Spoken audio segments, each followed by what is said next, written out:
DNA mucaan kana biraam akka ta'e ibsa jedhame. Nagaaf ayyaanni jaalalli waaqayyo isiniidhaaf habaayatu hordoftoota Qeddoo YouTube jedhuu jalatti kan argamuuf kan jirtan hunduma keessan siniin jechuun jaaladha.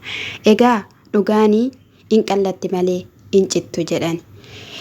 Roobeelii Abiraam irratti diraamaa addaa hojjate baay'ee kan garaa nama raasuu fi nama gaddisiisu jechuudha. Haa ta'uyyuu malee baay'ee akka isaan kana hundumayyuu irratti hojjetanidhaa fi beekaa ture keessa isaati jechuudha. Roottaan immoo osoo namni muluun hordoftoonni muluun addunyaan marti Abiraam mucaan qabu mucaan kana biraan miti jedhamee osoo dubbatu jechuudha.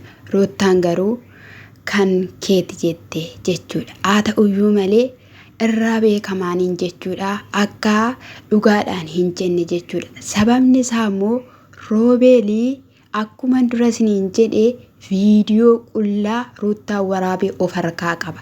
Sababii kanaadhaaf sobaan dooktora faana walii galanii hojjechiisanii as baasan yeroo nani dhaqu jedhe waan hundumayyuu xumuranii na eeganii jedhe Abiraam jechuudha yeroo inni ola seenu jechuudha. Akkasumas immoo viidiyoon waraaba gaafan jedhu viidiyoon akka hin waraabamne godhame. Ani waan tokkodhaaf waasiidhaaf nan qabadha jedheen ture garuu na didanii. Isa biraanis immoo akkati obstalatti deddeebi'aa turte odeeffannoon qaban ture jennaan akkas taanaan oduudhaaf yoo ta'e immoo atis deddeebi'aa turte kaa jedhee Roobeel jechuudha. Inamaniini isaanii dhugaa mitile qarshiidhaan hojjechiisanii yoo barbaaddeetta ta'e bakkee biraatti inni marmaraa gaggeessina jedhaniin jechuudha. Intalittiin muxiin sun jechuudha gabaabdittiin suni Natsiishin jedhamtu suni dhuftee turte jechuudha. Duuba isaaniirraan kokkolfaa turte. Haa ta'uyyuu malee gixxim godhe Abiraam gubatee gaafa qabudha jedhu obbiraa deemsise jechuudha. Abiraam hin gaddiin jireenya kee balleessuuf akkasumas immoo gaa'ila kee diiguudhaaf jireenya kee balleessuudhaaf amaasi fakkeessuuf maqaasi balleessuuf kun hundumtuu sirratti hojjetame waan ta'eef namni hundumtuu immoo si'i beeka siin jechuun jaaladha. Akkasumas immoo ishiin si wajjin ciifteyyuu ishiin haadha mucaa keetii ta'uudhaaf jettuyyuu kaaddeetti ishiinis jaalattee miti jechuudha. Garuu immoo osoo wanta jiru tokko akkasittiin kun hundumtuu ta'e jettee dhugaa jiru himtee duutee sii wayya Ruuttaa dhugaan siin jedha. Kana sii wayya. Akkam akka inni godhatu jechuudha keessa inni gurraachi kun jechuudha karaan darbu dhugaan siniin jedhe. Namni amaa hojjetu karaan darbu jechuudha.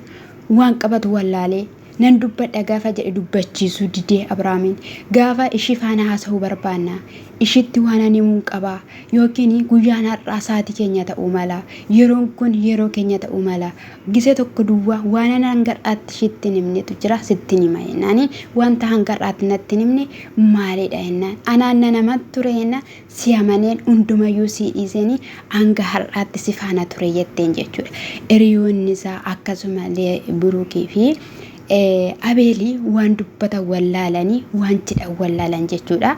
Ani dhugaa dubbachuudhaaf viidiyoo isaanii jechuudha guyyaa muluu eegaan oole jechuudha. Gadiin gallakkisaniin jedha hanga sa'aatii galgala kana jechuudha mucaan kana Abiraam ta'e Abiraam bakka gaddaa hin miidhamaniidha waltumanii laata jechaan ture dhugaa dubbachuudhaaf akka tanee gasinitti himuu hin danda'u jechuudha. Yeroo gadi gallakkifamu ani jecha wallaalee jechuudha waan isaan immoo gubbaa irratti barreessanii poost godhan Amaariffa waan hin dubbifneef guyyaa naaf hin galle jechuudha. Kana Abeel suni kana Abiraam irrayyuu kana Abeeliin shakkee jechuudha. Hani jechuudha kan inni poosti godhe jechuudha. Na dhugaa dubbachuudhaaf kana biyyi hin dhiisin. Miidiyaa guddaa ta'e irratti jechuudha. Seefuu biratti jechuudha dhiyaatanii jechuudha. Karaa seera qabeessaan karaa mootummaatiin jechuudha marmanaan irratti gaggeeffamuu qaba. Obboloota qal'ii isinitti hin fakkaatiin gaa'illi Abiraam jechuudha. Gaa'ila koos inni ilaallata gaa'ila keessanis inni ilaallata jechuudha. Boruudhaan namni otoo akkana sirratti godhe akkamsin dhukkuba akkamsin madaa mucayyoo kanadhaan namni beeku hin jiru. Garuu immoo mucaan faranjii jedhamu kaleessa dhufeera akka dhufe argitaniittu Abiraam bira jiru akka jiru argitaniittu garuu viidiyoo kana keessa hin jiru. Edda DNA dhufee booddee iccitii guddaatu na bira ga'eera wanta jiru hundumayyuu odeeffannoo isaa qaba sana boodeen gargarsii baasaa jedheeraan jechuudha. Ruuttaa jechuudha baasanii karaa irratti sigatu. Ati maatii kee gidduus obboloota kee gidduus sigatu jarri kun sitti fakkaate miti ilmi dhiiraa qullaa keessi waraabe sodaa tokko malee shakkii tokko malee har'a viidiyoodhaan si doorsisee qarshii sirraa nyaachaa jiru kuni boruudhaan saree si nyaachisa. Deebi'i gara gaa'ela kee, deebi'i gara mana keetii.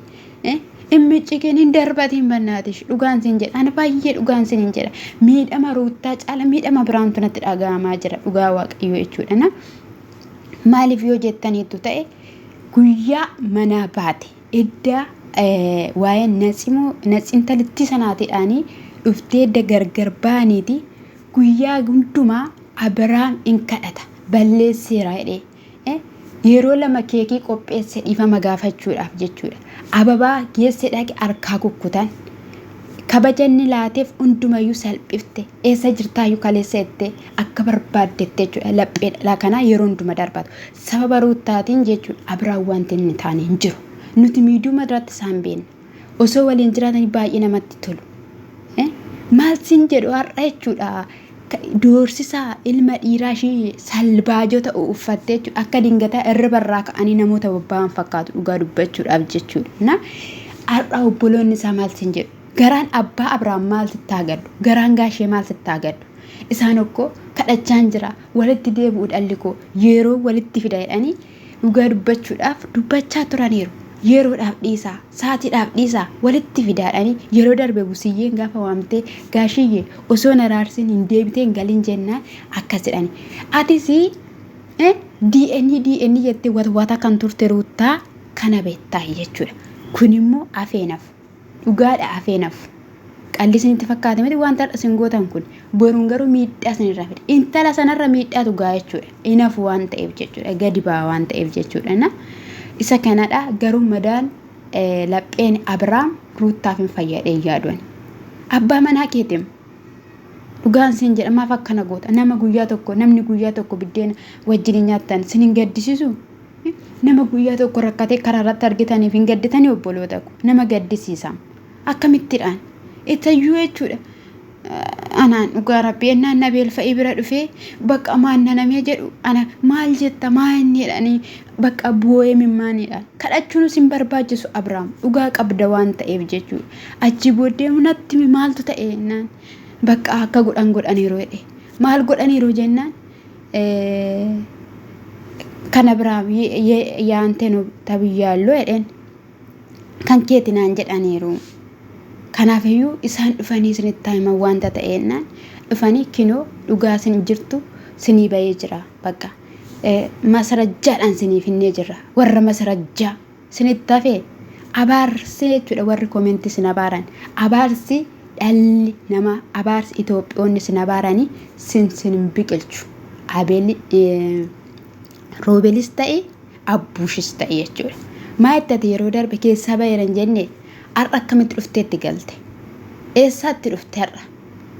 Kunoo maali sammuun qabdu moruu taaneen kan hin jedhu sammuuman qabdu. Yeruma tokko keessaa yeruma tokko namni sirreeffamu iddoo nama yaada qabuutti hin baqatu nam. Amma fakkeenyaaf osoo obboleettii ishii biratti baqattee obboleettii qabdi. Bakka osoo haadha ishii biratti baqattee mee maalidhame kana waxaxxee biratti baqattee?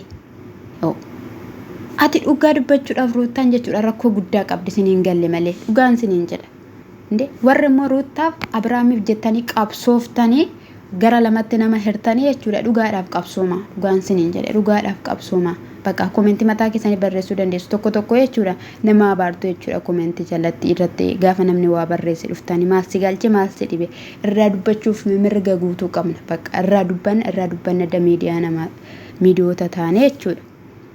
እና ከነሳ ተኡ ሰና እጋ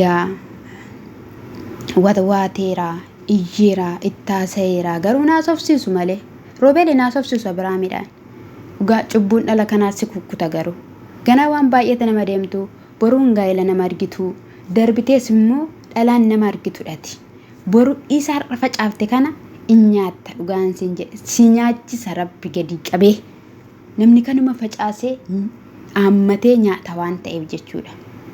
እና baay'ee nama gaddisiisa. Haa ta'uyyuu malee gadi dhiisuus hin dandeenye haadha manaa fi abbaa manaadha waliin haasa'anii maal wajjin haasofte harka qabeeme roobel ruutti harka qabee gallakkisuu dide gallakkisuu dide bakka hee jedha sirma gammachuu amma gaa namni muluun akka waan dhugaadha ta'eera jedhee akka waan namni gammaduu wayii godheetu bakka sinitti muun hin danda'u jechuudha. Akka gammachuu wayii salphataadhaati. Maalidha sammuun kee kan hin dhageenye kinoo DNA si dhufe DNA ture mi'aati kan barbaadaa turte guyyaa hanga kana jedhee jechuudha. Mee akkamittiin akka bulu. Kuni ruutaan sobdee fakkeessitaadha. Dhugaan sin hin jedhu sobdee fakkeessiti. Akka nama boo'uu taati. Garuu immoo sashiin darbattetu na aarse jechuudha. Ruutaan hin fakkeessiti dhugaan sin hin jedhu. Innaan simmeetawwii ta'ee shitti muyyuuti keessatti bakka ishii nyaateera garaa. Sababni ishiin sodaatte immoo suuraa mucicha sana bira jirudha. Viidiyoodha jechuudha. Ammas taanaan Boris taanaan jechuudha. Miidiyaa jabaa ta'e miidiyaa guddaa ta'e irratti dhiyaatanii akkuma dura jedhe miidiyaan sun alaafinnatii fudhatee jechuudha. Dhugaan sin jedha alaafinnatii fudhatee marmarsiisuu qaba.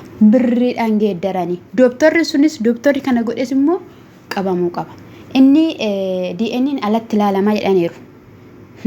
Alatti ilaalamee ishiitu mormeyyuu alatti waa'ee alatti isaan todeessa yoo ta'an ruutatu morme alatti ilaalamee dhufee kan biyya keessaa bichaa miti kanas duwwaa miti alarraa sobuu jettee jechuudha. Asumalaa intarneetii irratti jijjiiru kompiitaraan jijjiiru waan ta'eef waa'ee halaa fageenya halaan odeessinati. Mana keetu sii caala gaa'ila keetu sii caala nama kee kanatu sii caala. Dhugaan sin jedhe ilma dhiiraa boochiftee eessayyuu geessurooti. Dhugaadhaan si jaalate.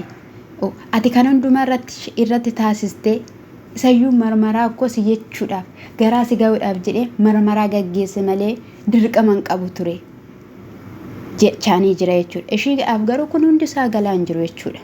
Kan hunda dhaga'uu hin qabu. Dhuma gubbaarratti garuu maasii ooftee ishii maasii ooftee mucattii ishii fidan sana jechuudha. Maasii ooftee natsi maasii ooftee eessattis beektaa jedhanii gaafachaa turanii ani sababa isaatiin an baree malee ishiidhaan hin beeku. Intalli sun immoo jechuudha dhugaan sin hin jedhe qabamtee seeratti dhiyaachuu qabdi. Qabamtee dhuuffeffamuu qabdi dhugaan sin hin jedhe. Muluun ishii walitti qabamtee salbaajoon ishiin kun dhuuffeffamuu qabu jechuudha. Mana namaa seenanii gola namaa seenanii. Nasa kana dhagooftaan sana eebbisuu eebbifama.